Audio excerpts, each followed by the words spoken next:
Just when you wanna bet, you be in German, I sleep it in, I sleep it in, I sleep it in, I sleep it in, in Chinese, I saw your mom, that's that, that's that.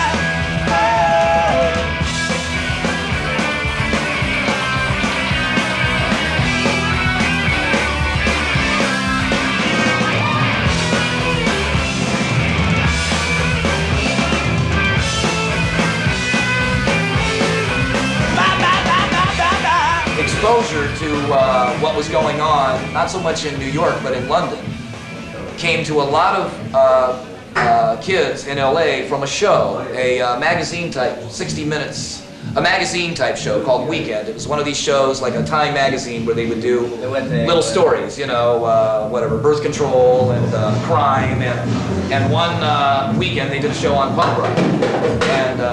And I'm not sure about Holland, but in America, TV is like, I mean, it's a true force to be reckoned with. I mean, it's, everyone just watches it all the time.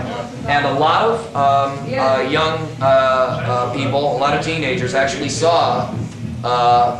learned about punk rock from this one particular story.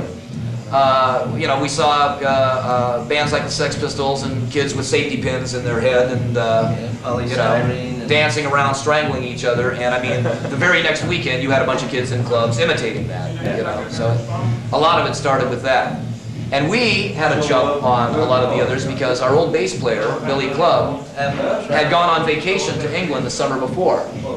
And he brought back Sex Pistols, Damned, and I don't know, who else? The Clash, right. And he was like the first kid on the block to have those records, while the rest of us were listening to Fleetwood Mac and Yes and bands like that. Then all of a sudden he shows up with these punk rock records.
Stuff happened really quick. I mean, we did our first show in September of '77. We formed in the summer of '77.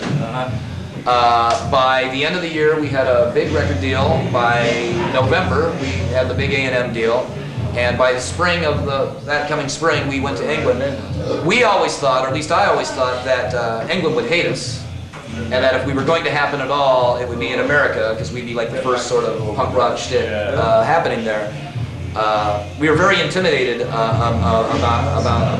imitated by the English public, because we thought punk rock over there was such a political sort of thing. You know, you had to have all this angst and anger, and we thought they would be like, you know, the sun never sets on our punk rock empire type thing, and surprised the hell out of us.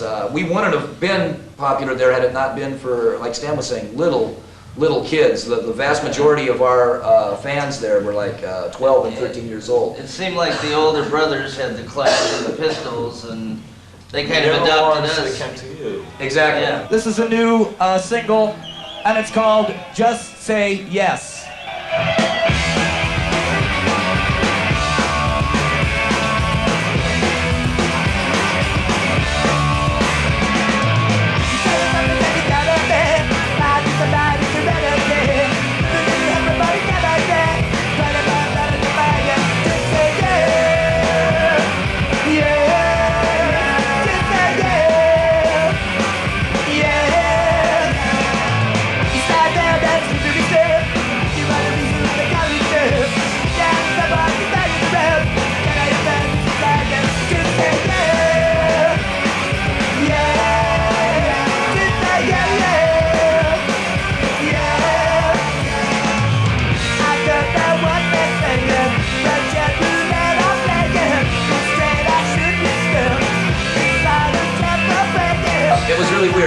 show was in Brussels, and I don't know, it was 2000. That was the salute gig. Yeah, That right. was 2,000 people.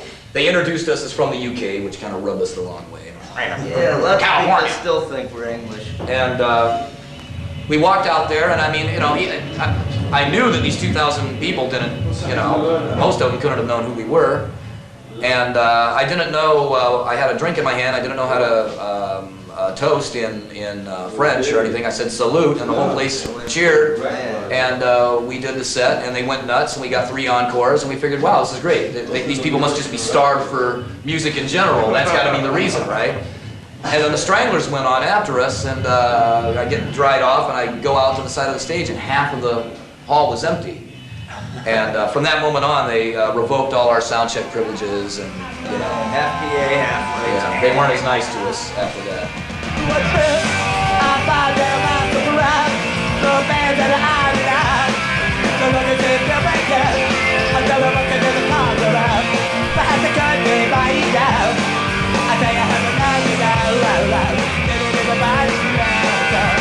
And we got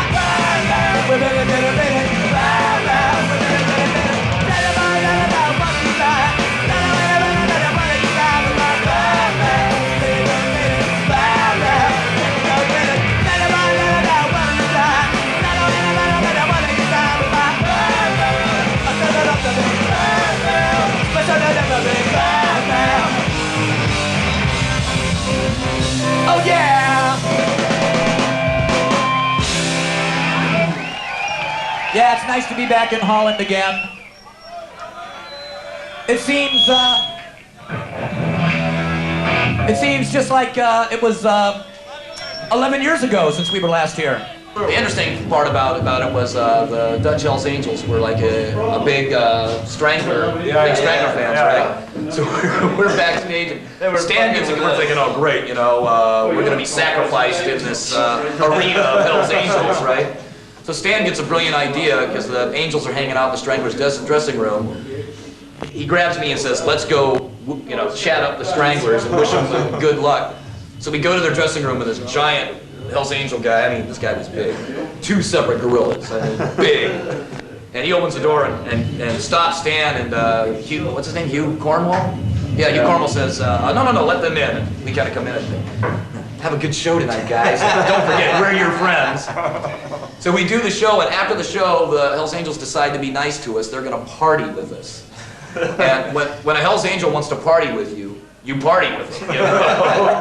It's They like, want the hat on Chuck Wagon's head? oh They got man, it. they take this rolling papers and they fill it up with all this black concoction and sprinkle a bunch of white powder on it. And we're like, no, really. I'm driving, please. And here, smoke this. You know, okay. So, needless to say, it was a strange night.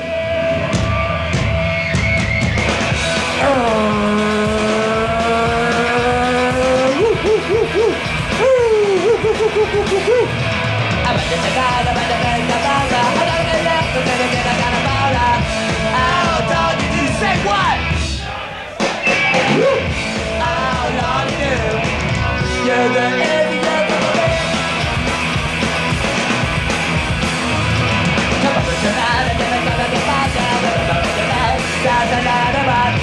I'm going to say what? Oh, Lord, you're the idiot of the